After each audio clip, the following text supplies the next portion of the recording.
Welcome everyone to Pathways webinar today. This is Emily Taylor. I'm the Dissemination Manager for Pathways, and today's webinar is Using Text and Email with Clients, Guidance and Resources for Providers. The presenter today is Roy Huggins, who you see here, and also Ryan Melton. I want to just go over a couple of technical details for you. If you're having any trouble, check on these ideas. Maybe your phone is close to the computer or speakers. Go ahead and close all file sharing and streaming things you might have on. Check your settings in the audio pane if you're having any problems. And if you do continue to have problems, feel free to put something in the chat to us and we'll see if we can help. We will have everyone muted during the presentation, but please put questions in the question box here, and we will get to those. Hopefully, we'll have time for all of them at the end. If not, we can try to follow up. There are also several attachments that Roy has shared in the handouts box that you can go ahead and download. There is one additional one. I think we hit the space maximum, but we will share all of them with you after this, and we'll also have them posted on the Pathways site and ESA site along with the recording of this webinar. Also, you can get a CE unit for this. To do that, you'll want to send an email to the esa@ohsu.edu after the webinar to request that. If you are not an ESA participant, there is a $25 cost for that. And then again, it will be posted after. So now we'll go ahead and hand it over to Ryan to introduce Roy for us. Welcome, everyone. I'm really excited about this webinar. I'm actually really not a host on this. Roy is really taking it over. I may chime in here and there if you need me to, but my role primarily is to introduce Roy. I've known Roy for several years now, mostly in my work outside of ESA. I've known him through my work with the Oregon Counseling Association and back in the days when I was working for the Counselor Education Department at Portland State University, and him and I have talked for years about this topic of communicating with clients electronically and how to balance the risks with the clinical benefit and how that is weighed and how we do that safely, ethically, and responsibly, and within agency policy and the statutes. So again, very excited about this. It's a question that's been heavy on our minds for some time, and glad that we finally have him here. Help me welcome Roy. All right, take it over, man. Hey Ryan, thanks for the warm welcome. All right, hi everybody, I'm Roy, and I am here to tell you about texting and email. And I think the thing I wanted to go ahead and say right now is essentially I'm going to show you how you can legally and ethically use it. All right, that's because there's actually no reason, or almost no reason, depending on context, why you should not be able to use texting and email in some form or another. And the one thing I worry about, where I might be throwing you off there, is that texting and email, those phrases can mean a wide variety of things. So when I say there's no reason you shouldn't be able to do it, you may be imagining a different thing than what I'm imagining. But in the end, you can accomplish that task of using textual communication that people prefer to use in some way or another, legally and ethically, and it won't look the same for one of you from another one of you. Your organization over there or your organization over there, you may actually have a very different kind of appearance to how your program looks when you use texting and email, but you can do it. And so I'm going to talk to you as much as I can in an hour about the different kind of vicissitudes of that, and help you to use these handouts I've given you, like little worksheets, so you can use them to figure out what kind of policy and technology choices will work for you legally, ethically, and clinically. And also, if you're here because you're needing to convince your IT department, or maybe you need to bring some data to the legal department about how this can be done, I'm going to try to give you some ammunition for that, so you can go bring it to them and convince them that the thing you want to do will balance your agency's legal liability with the clinical realities that say, especially if you're working with young people, you need to do this, right? It's going to happen if you really want to reach them, as I was talking to Ryan about earlier. So the technical educational objectives is identify the services, texting, email services that work. We want to be able to tell you what's going to work and how it works. And there's not a uniform way of talking about that. And that's part of why we need to have an educational event about it, is to talk about the different ways it can and can't work. And then we're going to talk about solutions, right? And I'll define what a solution is in a minute. And then we'll talk about communications policies. And communications policies, that's partly about the legal ethical issues. It's also about your clinical ethical issues, boundary keeping and things like that, which I know those clinicians out there, you're all thinking about, but what about boundaries? I think about it too. Don't worry, I'll definitely be covering that. So let's look at the first little unit. There's 5 units in this. Yes, 5 units in an hour. No problem. I can do it. Let's look at areas of consideration. What are the things we need to consider when we want to start incorporating texting or email into our program? So this is going to be at a high level, but it's going to set up a framework that we can use for examining texting and email throughout this training, and also when you're starting to incorporate it into your agency's practice. So first, we're going to look at clinical texting and email, a confluence of disciplines. So what are the areas of discipline, the areas of kind of understanding the world that go into the solutions we need? And this is useful to look at because I was talking to Emily before we started this, and we were noting that the reason why this issue is still such a hot issue rather than a resolved issue, because to me, the issue of email and texting in clinical practice is actually pretty well resolved in my mind.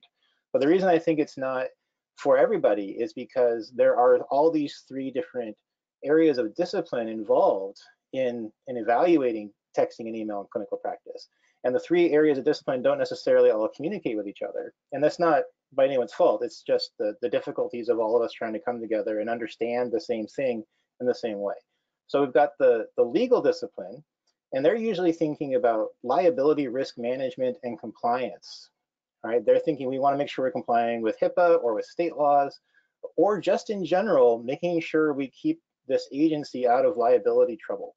And so you may find that you have a very different liability approach or risk management approach in like a small agency that works in maybe a rural area and there's 5 or 6 people in the agency versus here I live in Portland, Oregon. We have Multnomah County. It's a big county. It's got a lot going on. Very different risk management approaches. And so the legal people, depending on where you are and what you're facing, will have a different idea of what's a good idea risk management wise and what isn't. And that's going to come in. Like almost any solution we come up with, that's going to be an issue is, will the legal department see the risks as tolerable, right? Then there's the technical people, right? That's my background. I'm a tech background, and then I'm a clinical background, which comes next. And so the technical people need to set up stuff that works, and they're the ones who know what happens under the hood. It's very difficult to go to a clinical or legal person and describe why this particular texting service is secure and that one isn't. I mean, I'm going to give you the high levels of that, but the technical people are going to understand it more thoroughly than others. And so when they want to say to you, oh, this isn't secure because yada, yada, yada, the legal and clinical people need to be able to understand whether the stuff they're talking about is actually relevant or not. A technical person may say, oh, normal texting is not secure, but that doesn't necessarily mean that it's not usable in a risk management context or that it doesn't have clinical value, right? So you need someone who can evaluate that. Maybe it isn't secure, but is it still valuable? And then there's a clinical side, right? We need to know that clinicians need to use some kind of tech. We need to meet clients where they are, right? And so I have a technical and clinical background, and I have a long background in being able to incorporate enough of the legal because I have a lot of study of Hipaa. So I can try to bring all 3 of them together for you today. I'm going to try to give you a good confluence so that whoever you're talking to, like whoever else needs to be convinced, or if you're the person who needs to be convinced, hopefully I can present enough information to you that you'll be able to come up with some kind of solution for your agency that lets you meet clients where they are when it comes to texting and email, while also keeping your risks at a reasonable level. That's the goal. All right, so first, I want to know, does your agency have a security officer? And I'll explain what that is after the poll. So let's go ahead and launch that poll. It's just a thing I want to know. I want to have an idea about, essentially, I want to know kind of what context you're all living in here. Like, do you have a person who fills this role?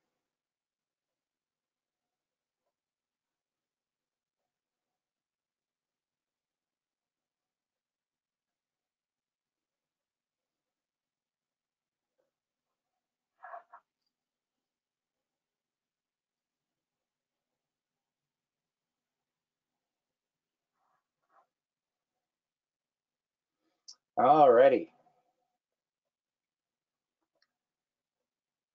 All right, let's share that. Okay. Oh, wow, that's interesting. Okay, cool. So 63% do. Good. That's really good. And that matters. I wonder how many of you are the security officer, in fact. So like this matters because the security officer will usually be a person who has a lot of the information they need to make these decisions. And so I'm gonna, if your security officer still is unsure or needs more information about this, I'm gonna hopefully provide that information they need. If you are the security officer, hopefully I'm gonna help you.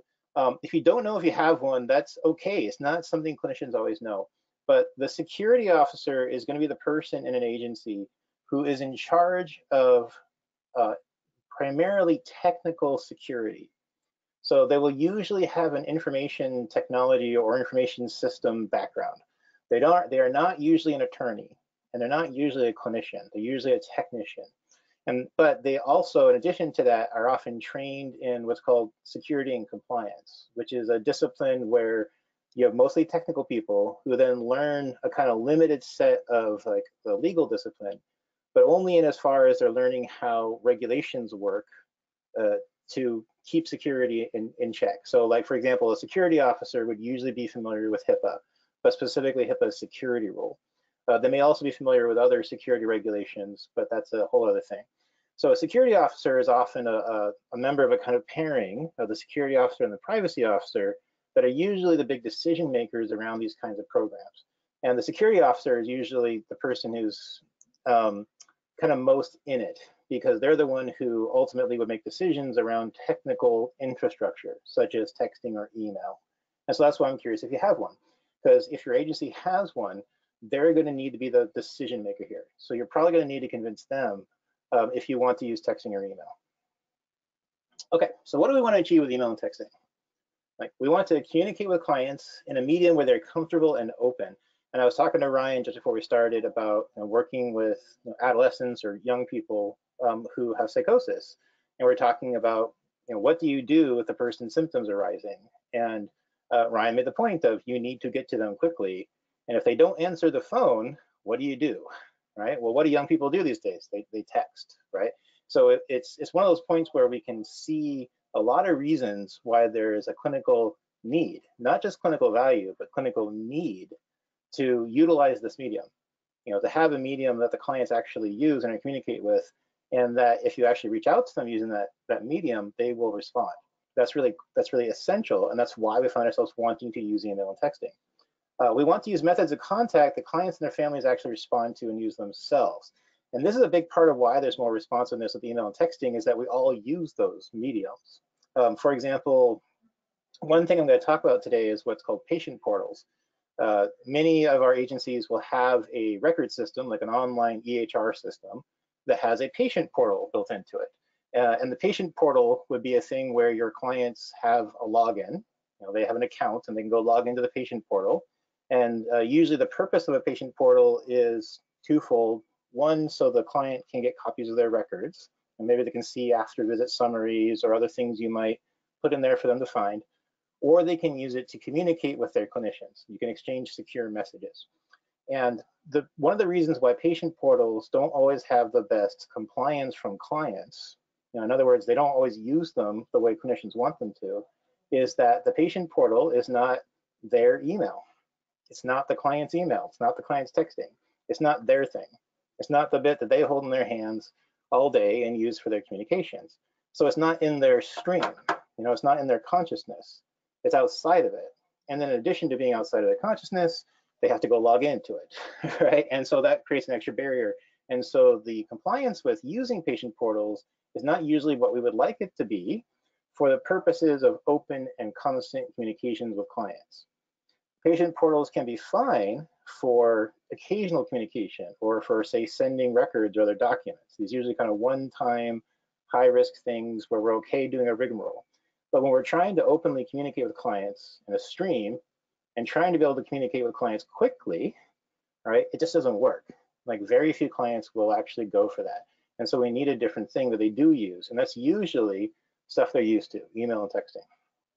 And of course, we want to reach clients who would normally ignore that services are even there. That's something I've heard a lot from people doing school-based mental health, is that they have a hard time being able to actually get adolescents in schools to reach out for services without being able to text those adolescents, right? So these are all reasons why we want to use email and texting. These are reasons to have this conversation in the first place. All right. And what this all comes down to is we want to meet clients where they are. Right? This is a lot of ways of saying we want to meet clients where they are. And it is a reality. It's not just a preference. It's a reality that to really meet clients where they are, especially when we're working with young people, we got to use these technologies, or at least things that look and feel close enough to these technologies that the clients will engage with them.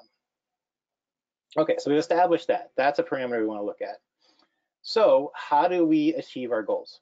What do we need, right? And so I'm going to teach you the word I'm going to use, and I'm going to keep using this over and over again.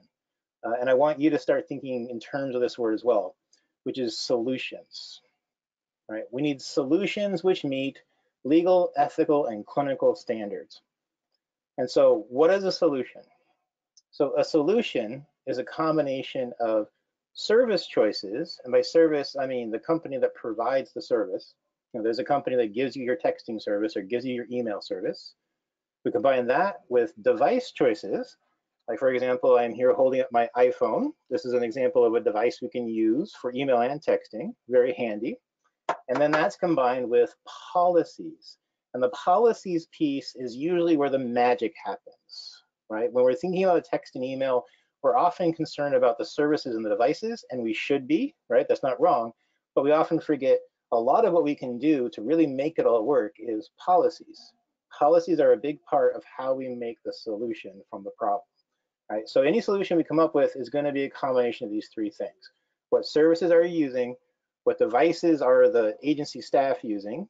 And what are the policies? And that's the policies for how you work with the clients. That's the office policies that you hand them at intake. That's also internal policies for how the staff handles security and privacy issues. And I'll get more to that in a second. Okay, so standards. Let's talk about some of the standards and kind of start laying the groundwork for how we look at making sure we can make a good solution. The first thing, and this is usually the bit that people get the most kind of worried about, which is privacy and security standards. So there's two ways to meet this standard, right? I'm going to break it down real simple. There are two ways to meet privacy and security standards. One is technical solutions, and that's the first bullet, right? And I named more particularly what solutions we often use for that, and that's encryption and authentication when sending. So you're kind of sitting here going, okay, I know this word encryption. Some of you may be very familiar with what this is, but we've all heard the term. And when I talk about encryption or authentication when sending, or excuse me, encryption and authentication, what I mean to say is, like, if I send a message from my phone or from my computer, I want that message to be scrambled, right? I want the information in it to be scrambled using a code that only my client can unencode and read. Or what's more realistic is my client's service, whatever service is receiving the message, it can unencode it for them so they can read it. What that means is then our message is scrambled while it goes over the internet and is protected from prying eyes. In other words, encrypting the message protects the confidentiality or privacy of the message. The authentication piece is, the software we're using does something to make sure that the person I'm sending this message to actually is the client, right? It's not someone else who's pretending to be the client, and vice versa. So when they send messages to me, they actually go to me, right? And we have technical solutions for doing those things, and that's one way to meet these standards, right? If you use software that meets the technical standards, you've met your privacy and security standards. Boom, you're done right there, right? Let's say you don't have that available, right? Which most of us don't. It's actually really common that we can't achieve that. And that's usually why you're even here, is because you're saying, I need to text with clients. Clients want to text with me. And so you go, well, what's texting? What do you mean by that? And you go, just the texting thing. There's this little icon on my screen that says texting. I want to pull that up and trade messages with my clients. Well, generally, of course, the technical people know when you do that, the service you're pulling up, the texting service, right? It does not use encryption and authentication methods. It doesn't meet the standards of this first bullet, right? They would call it not secure, right? And I'll use that same phrasing as we go through this training. It's non-secure.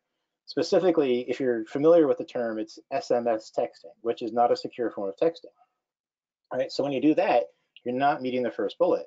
In which case, okay, how about the second bullet? The second bullet is based on privacy standards.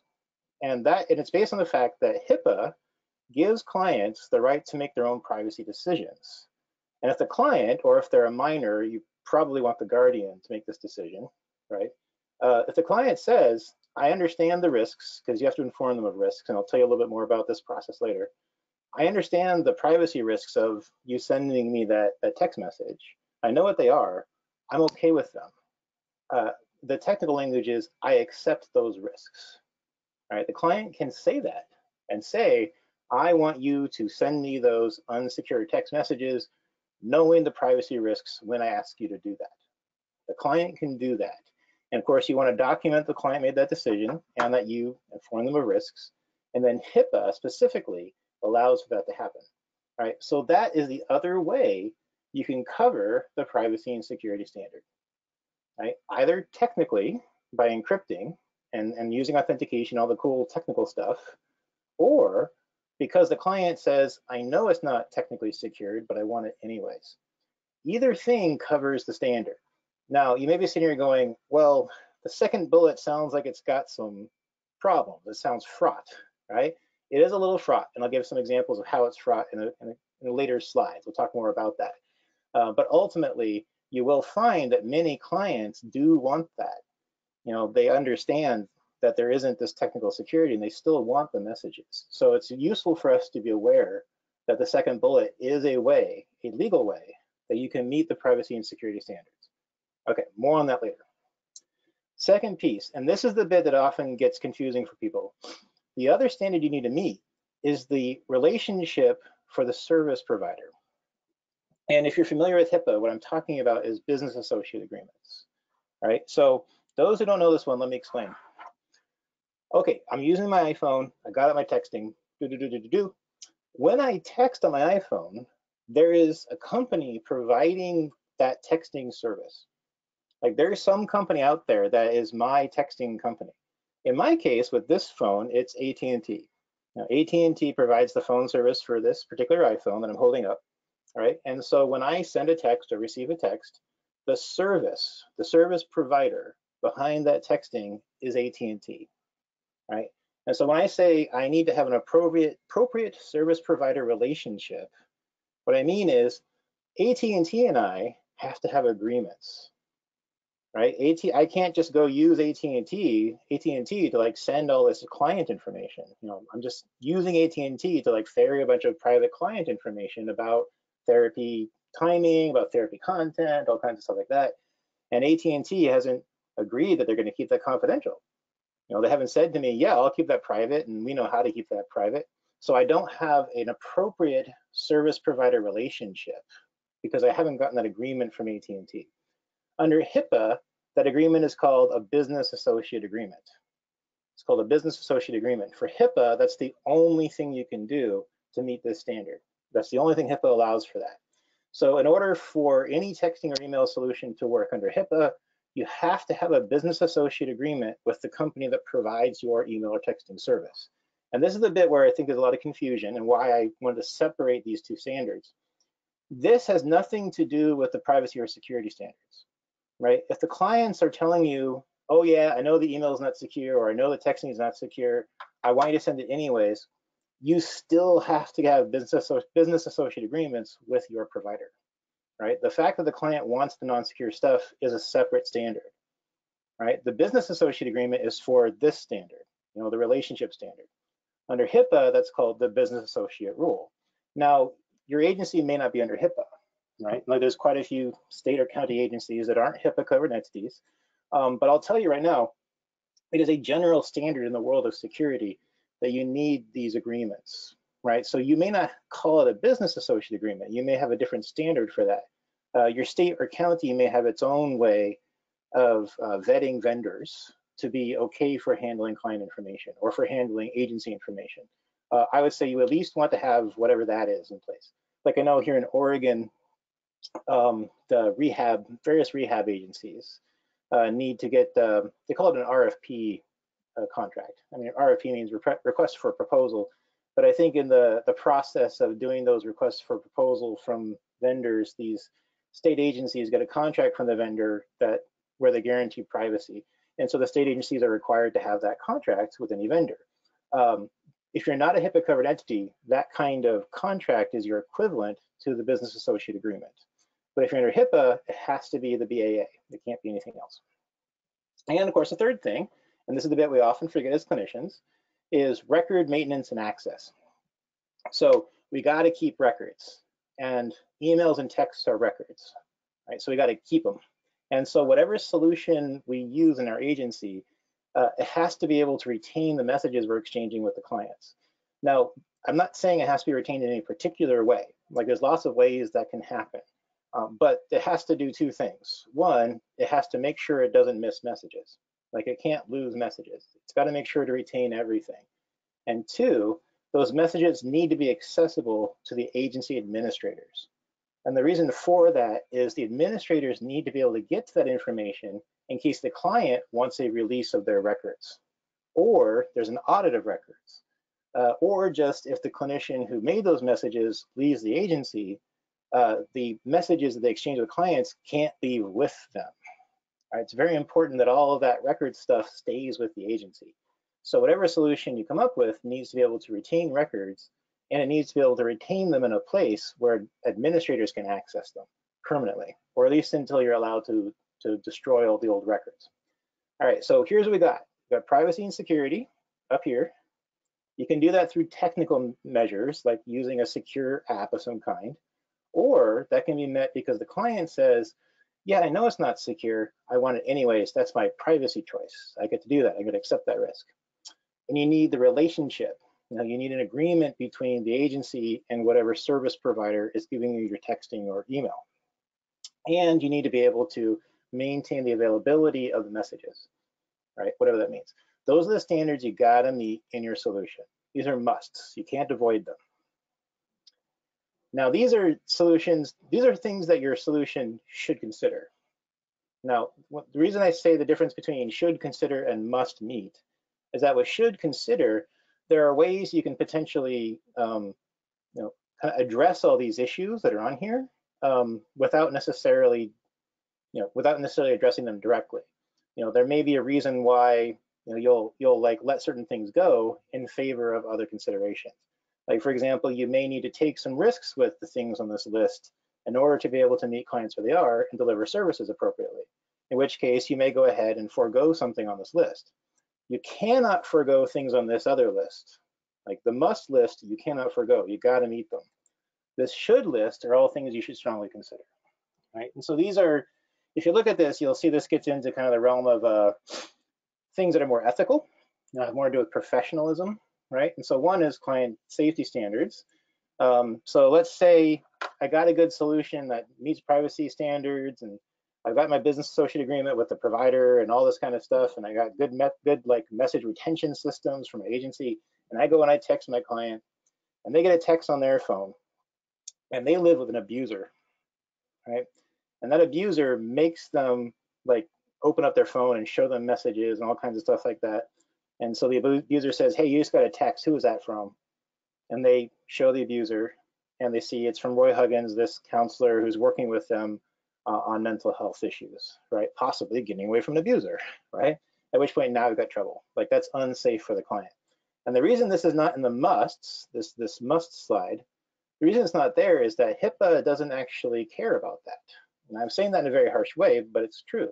Like, HIPAA is not concerned with that particular aspect of the privacy breach.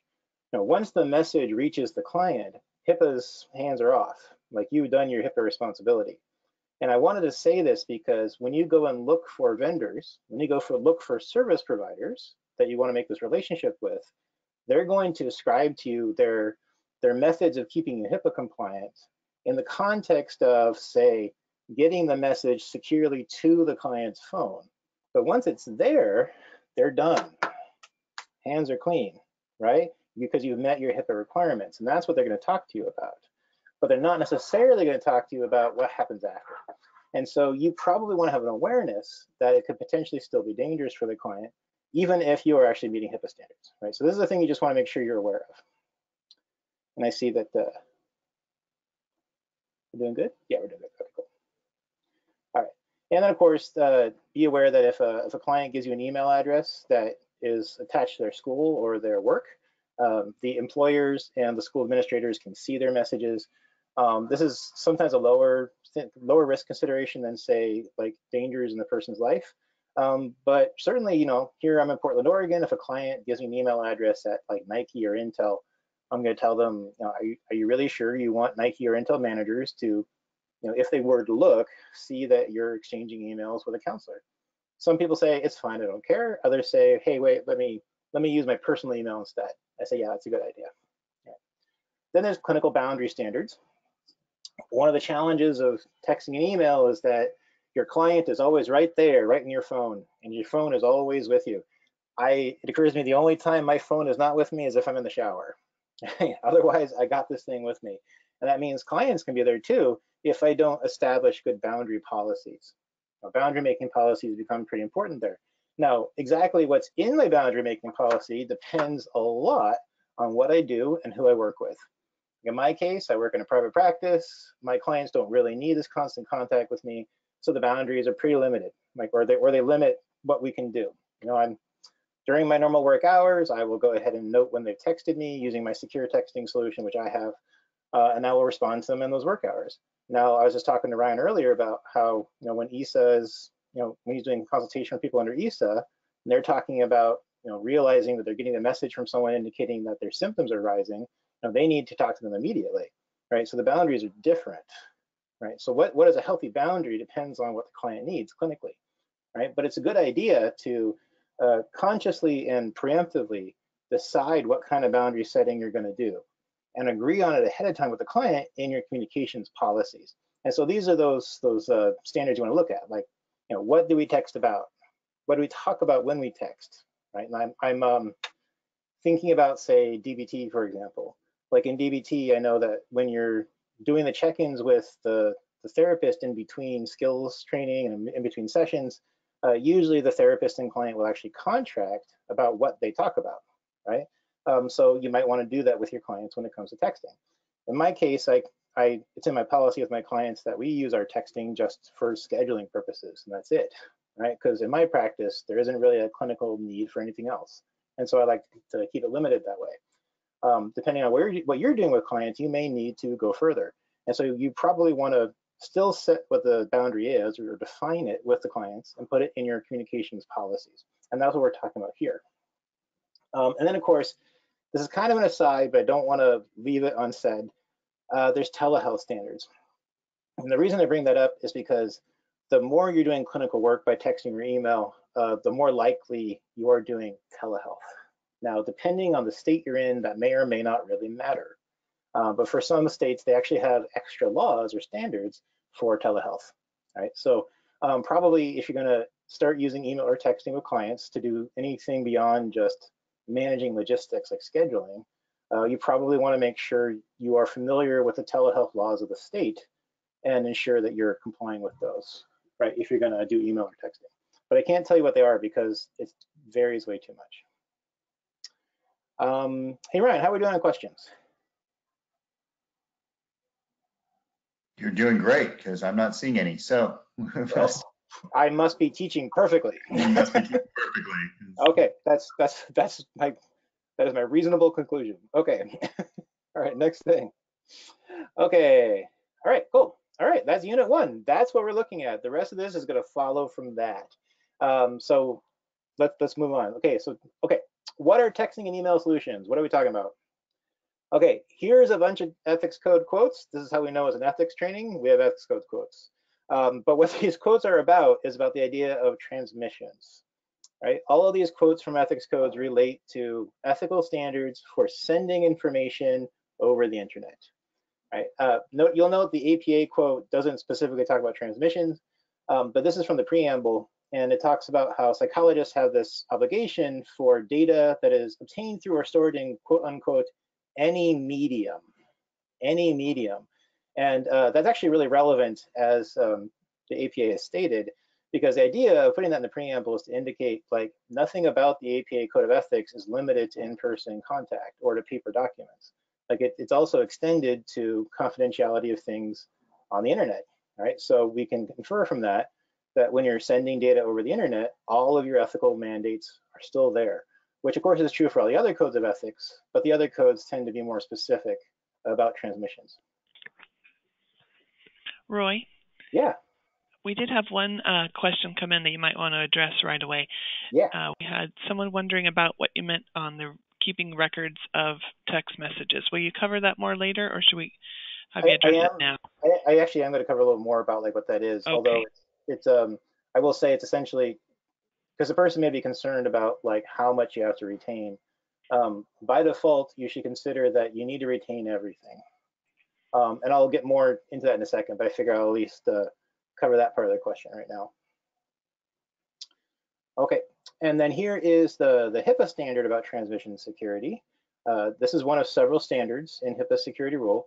And the kicker in this one is not just that it says you have to use security when you transmit information. It says you need to implement technical security measures. And when they say technical measures, what they're saying is when you send info, the standard is that you use things like encryption and authentication to protect that info. So what this is saying is that HIPAA's default standard, its basic standard, is that when you send an email or you send a text message, you use these technical tricks like encryption to protect its confidentiality, protect its availability, et cetera, et cetera. Right? That's the idea. So HIPAA has that as its default. That's where we have to start from. Is that you're using things like encryption to protect information when you send it, right? So when it says electronic communications network, it means the internet, just for those who are analyzing this standard. Okay, so I made this slide right here with some nervousness because in one slide, I'm trying to encapsulate a lot of technical information. And so I want you all to see that down at the bottom of the slide is this link. And that goes to an article on my site, the Person-Centered Tech website, where I draw out and tease out and explain these three things in a lot more detail. And it has pictures, right, to help kind of give a visual understanding of what I'm talking about. I want to make sure you know that's there because when you go to revisit this slide, which I know you will, if you're interested in using email in your practice, you're going to revisit this slide, right? I want you to go to that article and check it out, right, to help you understand the difference between these three things, if you don't already understand or know what these things are, right? So when it comes to email, we're talking specifically about email, not texting. When it comes to email, there are three ways to look at email security. One is to say we're talking about conventional email. That's the top one. I call it conventional because it's just classical email. And conventional email sometimes uses things like encryption to protect its content when it goes over the internet. Sometimes it does, sometimes it doesn't. And here's the really, really important thing is you can't choose what it's going to do or when it's going to use security and when it isn't. Like if I go to my Google account and send an email to somebody at like Yahoo, like to someone's Yahoo account, I can't tell Google, only send this email if you're going to do it with encryption. I can't tell Google to do that. Google is going to decide, hey, is Yahoo going to do encryption with me or not? If they're not going to do it, I'm going to send the email without encryption. If they are going to do encryption with me, then we'll encrypt the email. And then Google will do that under the hood without talking to me, right? And this is true of like every conventional email service. That doesn't mean you can't use it, because remember, if a client knows that that's how the email functions and they accept that privacy risk, then you can still send them emails. And the good news is that G Suite, Google's G Suite, Microsoft 365, and many other email services that do conventional email, they will do HIPAA business associate agreements with you, which means that if the client wants these emails and you tell them, hey, these are unsecure, like these are not private, and they say, I understand that, I understand the risks, I want you to email with me, even though those risks, these services, Google G Suite, Microsoft 365, and many others, they will do the business associate agreement with your agency. And so what that means is you get both the privacy and security standard covered because the client wants it, and you have the service provider relationship standard covered because you have the business associate agreement. And both of those services are very good at maintaining emails. They have strong services to make sure you don't lose emails, right? Especially when you enter into that BAA with them, they go into this mode where they're trying to make sure they hold on to your emails for you. So those can actually cover all of your standards, right? But assuming the client wants unsecured email, right? So conventional email can be usable, but only if the client wants it, despite the lack of security. That's what we're looking at with conventional email. Many clients want email despite the lack of conventional security or technical security. So that is actually a very common thing. And that's why conventional email can be used with clients, mostly because clients often want it despite the privacy concerns. It becomes HIPAA compliant still to go ahead and use it with them if you engage in that process where you look at the risks with them and they say, yes, I still want this. Then there's escrow email, which I like to call rigmarole email or annoying email. And this is the way patient portals work. This is the one where like I go to my EHR system and I want to send Sam, my client, an email. And then what happens is my EHR system sends Sam a message that says, hey, Roy, your counselor just sent you a secure message. Click this big blue button to go read the message. They click the button. It takes them to a web page. They got to log in. Then they can see my message. That's called escrow. And the reason it's called escrow is because my EHR system or patient portal or whatever I'm using holds the message in escrow for my client to come read securely. Escrow should be seen as the most technically secure, right? It's kind of your top level of technical security. And the reason why is that it never even sends your message to the client. The client has to come to your email system to even read your message, right? So like it really reduces a lot of the risks, including some of those client safety risks, right? Because an escrow message doesn't actually get delivered to their phone or computer, right? They actually have to go to your patient portal or your email system to read the message. And then there's another technically secure one that's called forced TLS. And there are a few services that offer this. It's often called seamless encryption. And this is where you have a service that can ensure that when it sends emails, it will always encrypt the email. And the way it works is if it's not able to encrypt the email because the recipient won't play encryption with them, it won't send the email without encryption. It'll fall back on either not sending the email at all, or it'll fall back on an escrow message. I won't get into the details of that, but essentially what forced TLS does is ensure that when you send an email, it makes sure that it won't get sent without encryption. Right? That's what it does. Sometimes that means the email doesn't get sent, right? But it won't end up sending an unsecure email the way conventional email does. So those are your types of email security. Like conventional email is non-secure, but clients may want it anyways, right? And if they understand the privacy risks and want to accept those risks, you can use the conventional email so long as the service does those business associate agreements.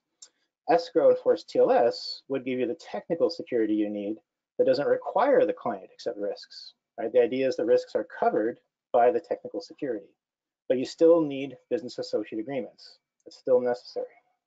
And that's the types of email. I don't have a lot of time to go into those details, but if you want to study more about that, this article explains a lot about it. And then there's a question of what is texting, right? So SMS is non-secure texting or actual texting, right? If you're using an iPhone to text and your message turns green, that's SMS texting. Then there are proprietary messaging apps, right? And the thing about a messaging app is that when you're using that, you and the client both have to use the same app, right? You and the client both have to use the same app. So a solution that relies on a proprietary messaging app would be one where the client has to go download an app that they use to text with you. The advantage of SMS is that the client doesn't have to download anything. SMS messages can be exchanged between any phone you want. Doesn't matter what apps you're using, all right? But they're non-secure. They don't use technical security. So if a client wants to do SMS texting with you, they have to say, I know what the risks are and I accept them, right? That's the territory you're in with SMS. If you use a secure messaging app, and there are examples here, well, sorry, these are all messaging apps, they're not all secure ones, excuse me. Examples of ones that would be appropriate for us is like OMD or Tiger Text. Those are ones where you have a business associate agreement, so you have your vendor relationship, and they do technical security. That's great, nice, you guys can just pull it up and text it, but it requires the client to go download and use that app. That's the downside. That's the downside. So what if clients want non-secure emails and texts? Yes, HIPAA allows it. For those legal experts on the call, or for those who need to go talk to a legal expert, here is a link to the Fed's guidance on non-secure email and text. So you don't just have to take my word for it, you can go see the original source. You need to inform the client of the risks. It's often referred to as alternative communication, when you use non-secure communication with clients. And it doesn't remove the requirement for a HIPAA business associate agreement or equivalent agreement, right? So the things to consider if you're going to go ahead and use a solution that it requires non-secure email or texting, if you're going to do that, now one thing you got to think about is like, if you don't have a secure alternative, if you just assume the client's going to want non-secure stuff, then is that really an informed and autonomous decision on their part? I can tell you HIPAA doesn't really seem to care. To HIPAA, if the client accepts the risk, HIPAA says you're good to go. But from an ethical perspective, I like to say, if you haven't given a technically secured option to the client, is it really an autonomous decision for them to say, yeah, I want non-secure email? You're going to have to make that decision for your agency and for your population. And of course, HIPAA is happy, but if a client lives an abuser or like they use email program that comes with their employer or their school, there may still be exposures that can harm them, even though under HIPAA you've done your responsibilities. So some examples of when to use non-secure. A big reason, let me look at this. Yeah, okay. I'm going to go to the next slide because this is really the big reason. A big reason why you might want to use non-secure options with clients, especially non-secure texting, is that all the secure options, all the technically secured options require a computer. And you got to remember, smartphones are computers, right? This iPhone, this is a miniature supercomputer. I love this thing, right? So if a client doesn't have a smartphone or doesn't have access to their own personal computer, then they have a very hard time using secure communication options with us. Like they kind of have to rely on the non-secure stuff because low SES people rarely have smartphones. Or they might have a smartphone, but they don't have much of a data plan for it. And what's not uncommon is you have someone who like maybe they own a smartphone or what's called a feature phone, which is like a light smartphone, and they'll have service through a company like Cricket. And they have a very cheap service plan that includes like unlimited SMS messaging. Like they can do all the SMS messaging they want, but data, which is what you need for those secure proprietary apps, is very limited.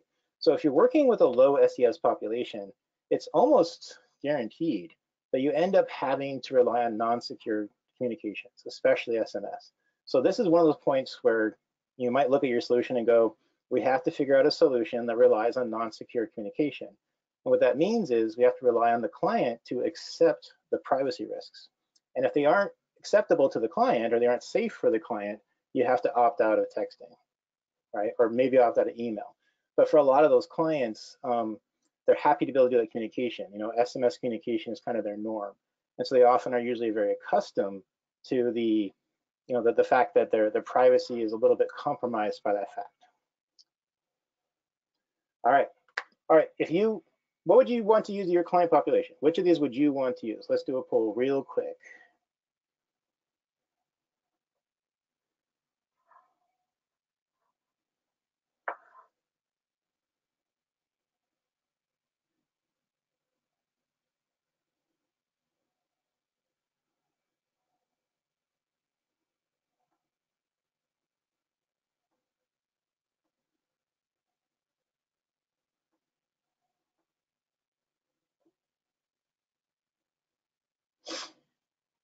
Your escrow email is the kind of rigmarole email, the one that's kind of annoying. TLS email is the one where it like guarantees you don't send an unsecure email.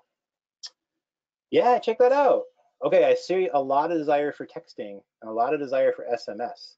So that high desire for SMS, that means you're looking at having conversations with clients about risks, right? And about being able to think about your client population and what kind of safety risks are common among them when it comes to texting.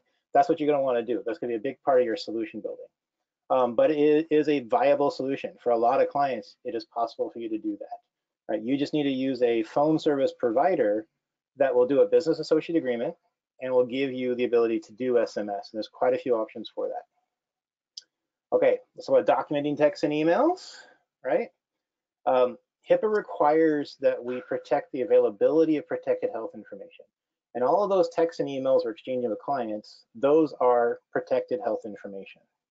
And so protecting their availability means ensuring we don't lose them and ensuring that they are available when we need them, including when the client asks for a release of records. So when a client asks for a release of records, if they want a copy of all those messages we've exchanged, we need to be able to provide them that copy. And so this is part of why documenting emails and texts is important. Also, from an ethical perspective, professional associations and licensing boards are definitely inclined towards requiring that we retain all messages.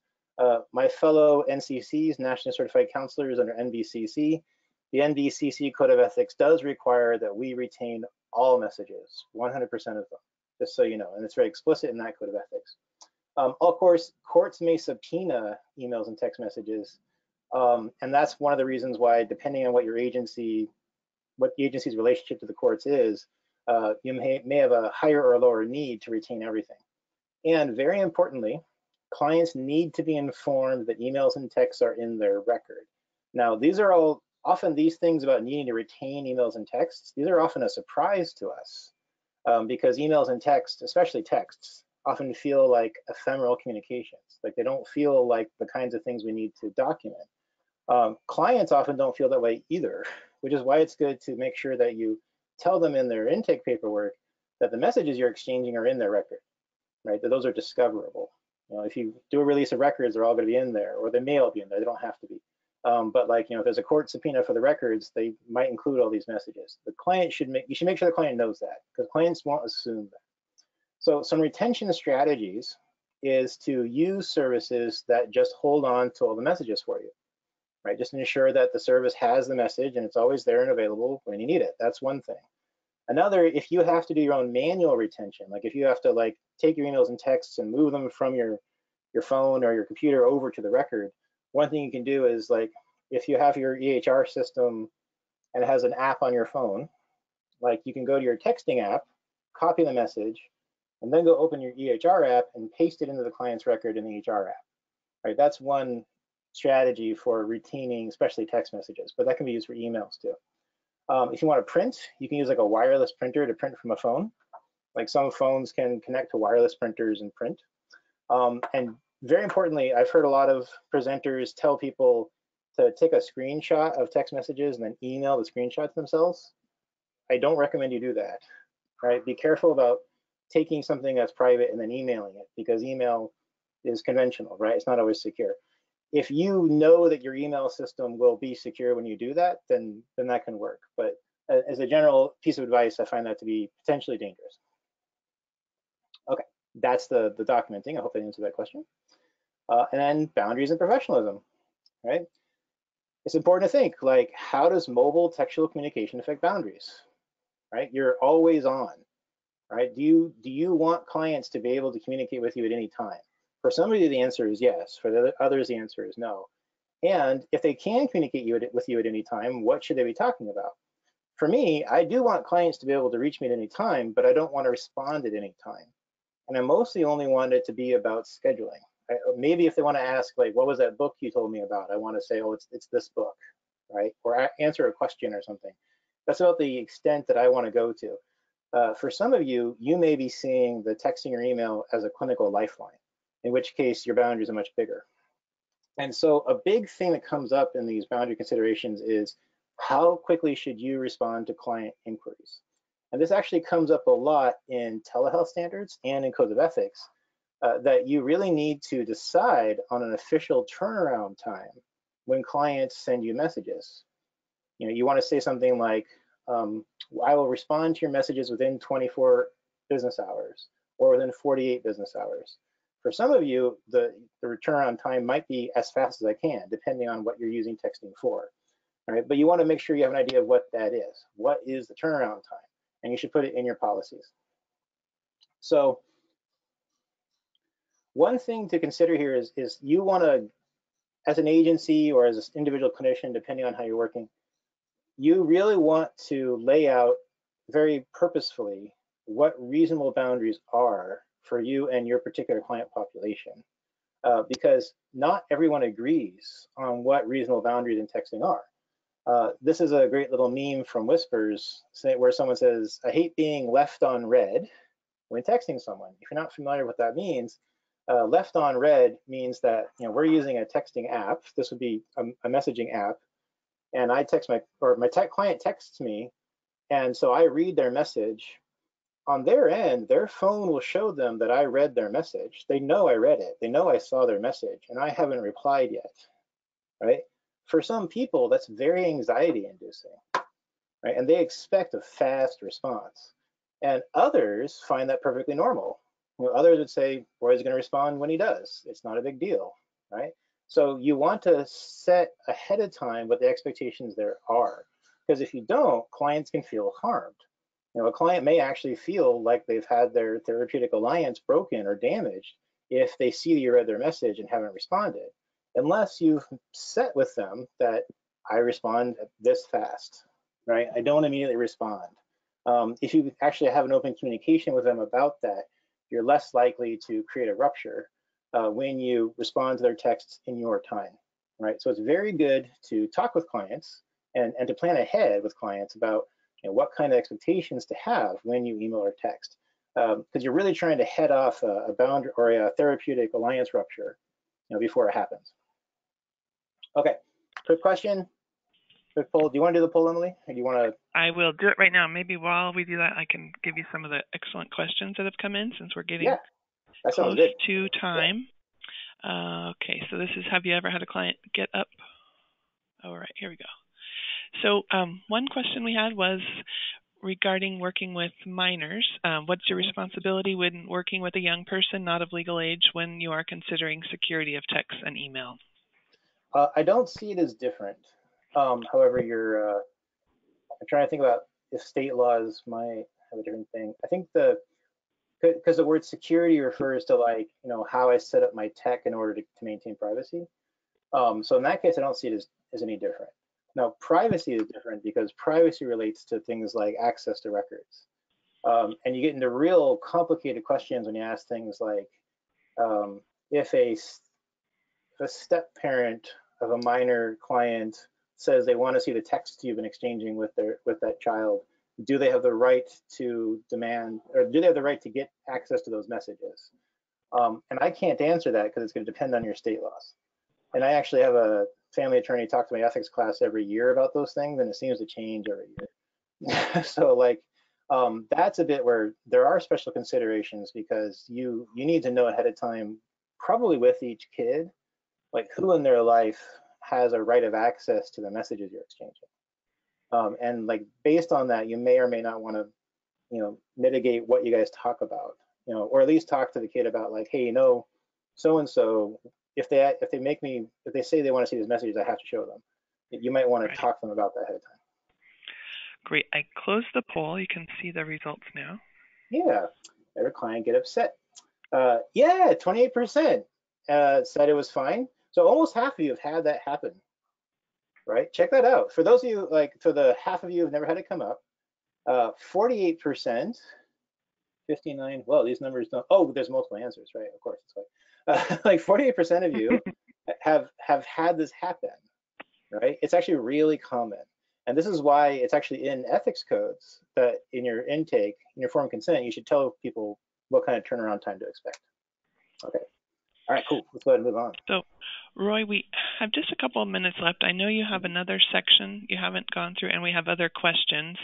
Yeah. And I know that your handouts will address things for people a lot, which we're going to share with everyone. Would you like to do the last section or take another question?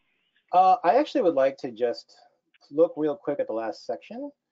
Great. Yeah, and just be so here's the thing. So I just want to tell people how to use this, and then let's take another question. So these last slides are summarized in the handouts. So I gave you all handouts that are examples of a form for clients saying they want non-secure communications, a form that's a sample for these communications policies with clients. But here's the really important, useful bit, is these forms, these worksheets for designing your solution. All right, so if you use these worksheets, the idea is to help make sure you cover all the standards that you need to cover with a texting solution, and one for covering the standards you need to cover with an email solution. Oh, that's not that one, that's the other one. Right, this is an email solution. And the guidance document that I wrote that this webinar is based on has a number of examples of solutions at the end of it. Right, so go check those out as guidance for how you can go ahead and make your own solution. But in the meantime, let's go ahead and do a little more Q&A.